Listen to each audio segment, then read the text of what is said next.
Sí, Hola Iván, buenos días. hola, muy buenas. Iván, El ladrón de rostros es tu nueva novela, la nueva entrega de un caso más para Anes Estero y la unidad de homicidios de impacto. Y lo primero que me llama la atención al comenzar a leer es que estamos en plena pandemia. Bueno, no en plena pandemia, pero sí en los momentos en los de En el que segundo año de la sí, el pandemia. segundo año de la Sí, pandemia, cuando muchos escritores hacen por desterrar este hecho de sus novelas, tú lo haces parte protagonista. ¿Por qué? sí. Pues mira, la primera tentación fue la de localizar temporalmente la novela antes o después de la pandemia, ¿no? Por precisamente ese punto, yo creo, de pereza y de ganas de pasar página de la pandemia que tenemos todos. Pero cuando empecé a planteármelo en serio me di cuenta de que la pandemia me abría un abanico de posibilidades, ¿no? Quizá no el momento del encierro como tal, pero sí ese segundo año en el que todavía pues había restricciones por todos lados, como pueden ser los cierres perimetrales, y además el carácter de la gente se había radicalizado en todos los sentidos, ¿no? Por las supersticiones, el miedo, la necesidad de creer en algo, la poca paciencia, todo esto me permitía crear personajes bastante extremos, ¿no? Que en otro momento no hubiera podido. Y bueno, y por eso me terminé de animar. En El ladrón de rostros trasladas al equipo de investigación de la costa al interior, convirtiendo tu novela en un vehículo para conocer lugares únicos de Euskadi, ¿no? ¿Son los lugares los que te dan los temas, las tramas las que te llevan a los lugares o una mezcla de todo? Pues siempre suelen ser los lugares los que me dan las tramas. Es verdad que en este caso tenía claro que quería, ya que me animaba a plantear la novela en plena pandemia, quería que fuera una novela especialmente claustrofóbica, especialmente cerrada, y eso me obligaba a desplazarme a un lugar en el que no hubiera horizontes. Necesitaba que el lector levantara la vista y no viera el mar como válvula de escape, sino que viera montañas cerrándole el paso, ¿no? Y eso me llevó a plantear la novela en Oñate, en el corazón de la montaña vasca. Pero ya es después de los paseos y de los días pasados por allí documentándome sobre la zona, cuando van surgiendo tramas que solo pueden ocurrir en Oñate y que son los que me han llevado al ladrón de rostros. No sé si pensarás lo mismo, pero para mí, sin desmerecer las anteriores entregas, el escenario del ladrón de rostros es quizás la más especial. Sí, mira, era algo que a mí me daba cierto miedo porque es un miedo además que intento que se note en el personaje de Julia, ¿no? Julia es una herchaña coprotagonista de la novela que está muy vinculada al mar. Yo en cierto modo también, yo he vivido toda mi vida a la orilla del mar y a la hora de abordar novelas con el mar como escenario, pues me siento muy cómodo, ¿no? Y el viajar a este interior me supuso, bueno, pues el tener que empezar casi de cero, ¿no? ¿A qué huele a qué huelen los pueblos marineros? Huelen a salitre, pero los pueblos del interior ¿a qué huelen? ¿A qué olía Oñate? Pues camina por allí y descubres que huelen a humedad, huelen a niebla, huelen a piedra mojada, huelen a queso, huelen, bueno, a otras cosas diferentes, ¿no? Y todo eso, ostras, ha sido un reto, pero yo creo que sí, después, a posteriori, pese a que es la novela que más me ha costado de ambientar, creo que a posteriori, según la leo, es en la que creo que más a gusto me siento y en la que creo que el lector se ve más inmerso. Porque tengo entendido que para tu anterior novela alquilaste una casita, ¿no? Y viviste en ella durante 15 días. ¿En este también has hecho lo mismo? No, en este no he podido hacer lo mismo, precisamente porque partíamos de estos cierres perimetrales y toda la hostelería de la zona de Oñati y los alojamientos turísticos estaban todos cerrados, todos blindados. El único que funcionaba era la hospedería del santuario de Aránzazu y funcionaba exclusivamente para acoger a enfermos de COVID que no podían aislarse en sus propias casas. Y, y lo que he hecho es, bueno, pues aprovechar que tenía el salvoconducto, el famoso salvoconducto que nos hacían por trabajo, en el que decía que estaba trabajando en Oñati y viajar muchísimo. Para mí, Oñati se convirtió en una válvula de escape, ¿no? Yo, en el momento que necesitaba respirar, cogía el coche, me iba a Oñati y me daba paseos para intentar localizar la novela, ¿no? Entonces yo he vivido ese Oñate de la pospandemia o de la segunda parte de la pandemia, pero sí que durmiendo en mi casa y acercándome prácticamente cada día. Es verdad que en algún momento los agentes de policía dicen que están en la hospedería, dicen que los enfermos de COVID seguro que comen mejor que ellos, ¿no? Sí, sí, sí, es que fue así, es muy curioso, pero en todas las provincias de España, ¿no? Se buscaron lugares donde podía recluirse, donde podía guardar la cuarentena la gente que vivía en casas muy pequeñas y que no tenían manera de aislarse en su propia casa. Y en Guipúzcoa se buscó ese lugar, ¿no? Precisamente por aislado. El pueblo habitado más cercano es Oñate, está a 11 kilómetros, esto está en el corazón de la montaña, pero al mismo tiempo reúne todas las comodidades, ¿no? Pues una hospedería a la que puede ir cualquiera a pasar unos días allí, una hospedería ya reconvertida en hotel, ¿no? Y lo que he hecho yo precisamente con los ertzañas es llevarlos a dormir a la hospedería, pero a una zona no renovada de la hospedería, ¿no? Y es verdad que los enfermos de COVID están viviendo allí cerca con ellos en otras condiciones bastante mejores que ellos. Hay un momento de la novela en la cual pues nos damos cuenta de lo que puede llegar a suponer un cierre perimetral, tener que estar encerrados en una localidad y que de buenas a primeras en esa misma localidad tú tengas que convivir con un asesino en serie que no sabes quién es, ¿no? Eso crea una histeria, ¿no? ¿Qué te dice la gente cuando colocas a un asesino en serie en las calles de su localidad? Pues ¿Has tenido feedback sobre eso? sí, sorprendentemente en Oñate se lo han tomado especialmente bien. Yo creo que han notado también los muchísimos paseos que me he dado yo por el pueblo, entonces me comentan que sienten que su pueblo está perfectamente bien representado, que ellos cuando leen la novela se sienten realmente en su pueblo. Y bueno, pues yo creo que les hace gracia, ¿no? Que haya, de repente haya una novela que además se está vendiendo muchísimo y que está acercándose gente, ¿no? A conocer los escenarios en una zona que no es especialmente turística. Estamos hablando de un lugar de montañas, de un lugar de pastoreo, de religión, de antiguos rituales que se siguen practicando, pero en ningún caso de un lugar turístico. Y de repente ver que gente se acerca, ¿no? Y que pregunta en el estanco a ver si existen de verdad pues tal persona o tal otra, bueno, pues les está haciendo bastante gracia. Tenemos a esta persona que asesina y de la que vamos a dar los menos datos posibles. Esta persona tiene algo peculiar y es que el fin que le lleva a cometer esos asesinatos es algo para esa persona, es algo lícito, ¿no? Quizás sea este el villano más difícil de encarnar.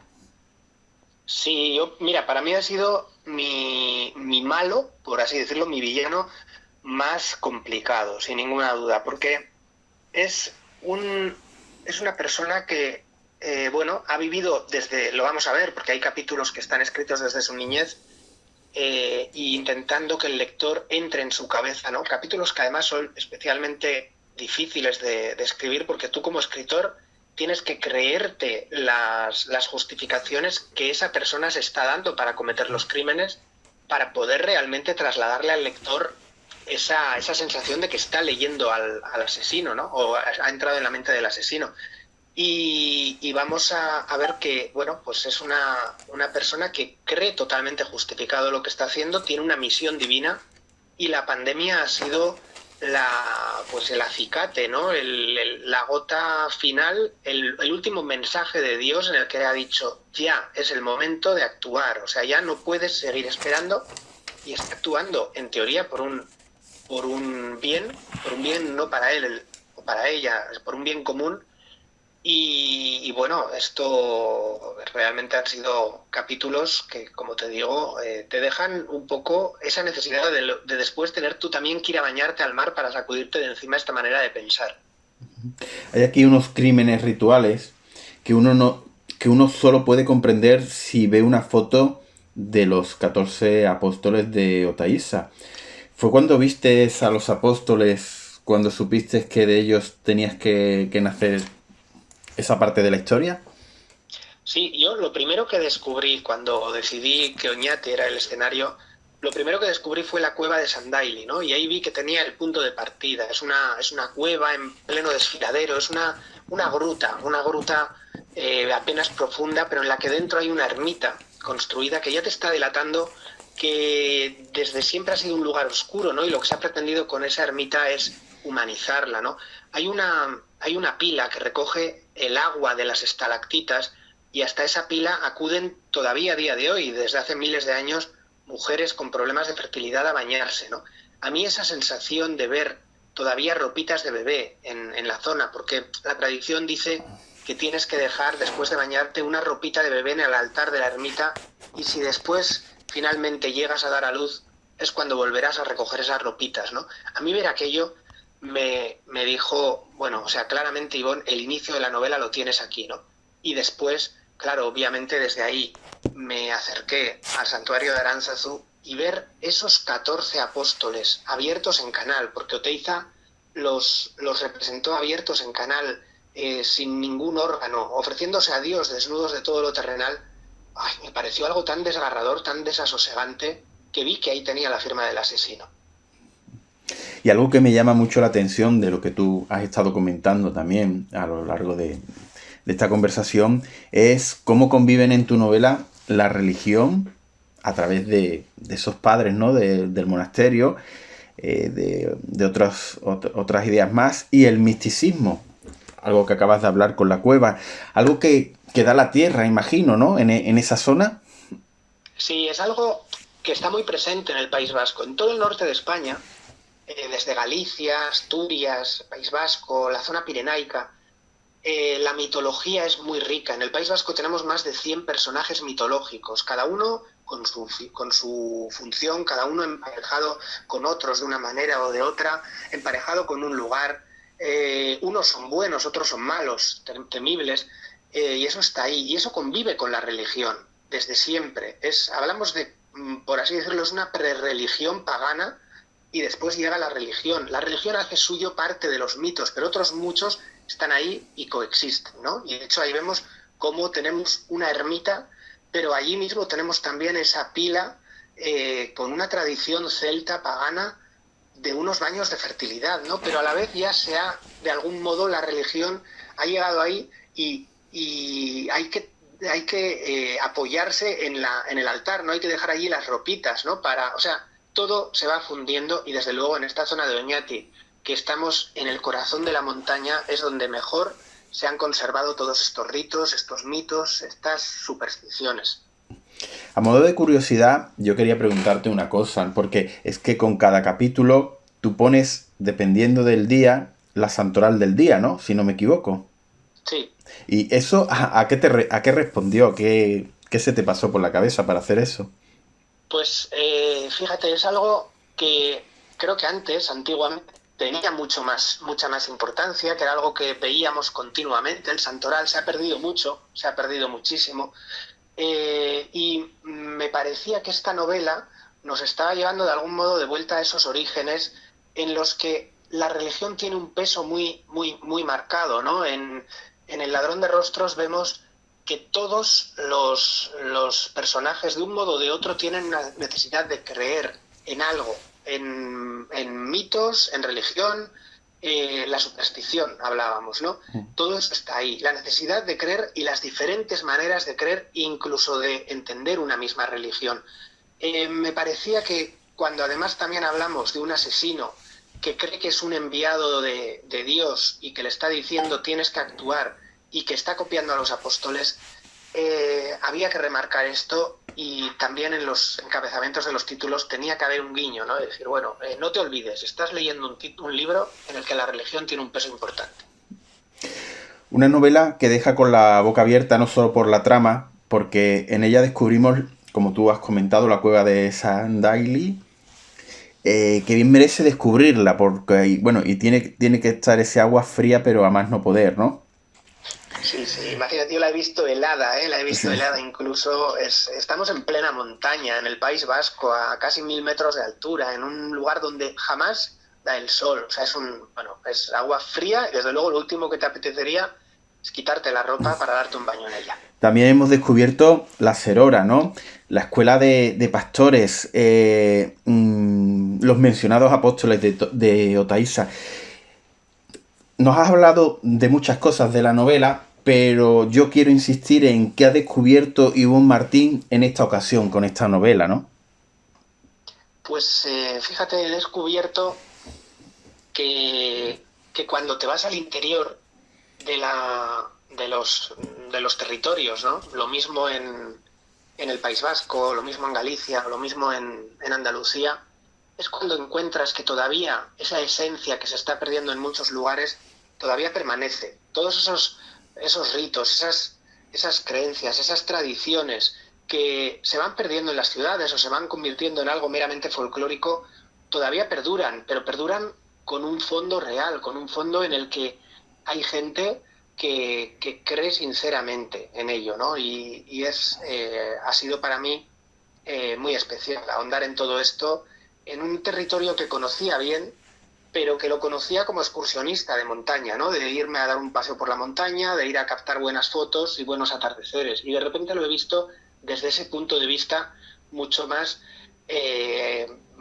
personal, mucho más profundo en realidad, ¿no? Y es una novela en la que he podido darme cuenta de cómo es verdad que, aunque no nos demos cuenta, la pandemia ha influido, nos ha generado un miedo y todos, de un modo o de otro, hemos necesitado creer en algo para podernos agarrar.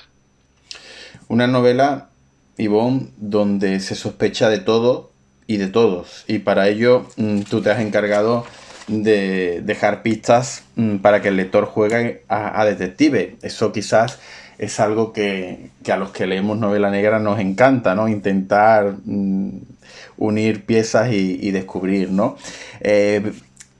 Esto me lleva a preguntarte si todo estaba cerrado desde el principio o al final algo has dejado a terminarlo para el final, porque sí es verdad que has hecho un verdadero encaje de bolillos con la trama, ¿no? Sí, a ver, muchas veces yo podría decir que hay un esqueleto básico de la novela, ¿no? Un esqueleto muy básico en el que vamos a imaginarnos un esqueleto humano, tendríamos, bueno, pues la espina dorsal, los brazos, las piernas, pero eso es lo que tienes. Luego, según vas escribiendo la novela, te vas dando cuenta de personajes que tienen o que pueden darte mucho más juego de lo que contabas en un principio, otros que al revés. Algunas tramas que habías contado con que fueran secundarias que acaban desapareciendo porque no tienen el interés que creías, y otras que se terminan convirtiendo en una trama absolutamente central en la novela, ¿no? Todo esto va evolucionando y sí que yo sabía desde un principio quién era el asesino, pero no desde luego cómo iba a llevar todo ese camino y ni siquiera cómo iba a acabar exactamente la novela, ¿no? Esos otros huesecitos, todas esas costillas que tenemos, todo eso son elementos que le vas añadiendo tú después y que la propia historia te va pidiendo. ¿Y ha terminado esta saga? No, la saga no ha terminado. La saga empieza con La danza de los tulipanes, seguimos con La hora de las gaviotas y ahora con El ladrón de rostros. Y mi intención es que haya una cuarta entrega. Creo que esa entrega será la que cierre la saga.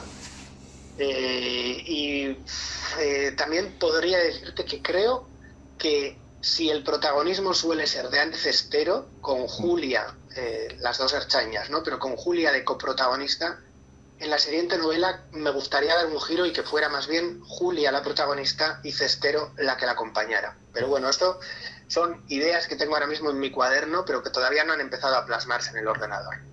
Porque en esta al menos a mí me has engañado un poco, porque pensaba que, comparada con la anterior, que quizás los protagonistas tenían mucha carga emocional y personal que influía en la trama, en esta no parecía que había tanta. Y al final has terminado engañándonos sin desvelar nada.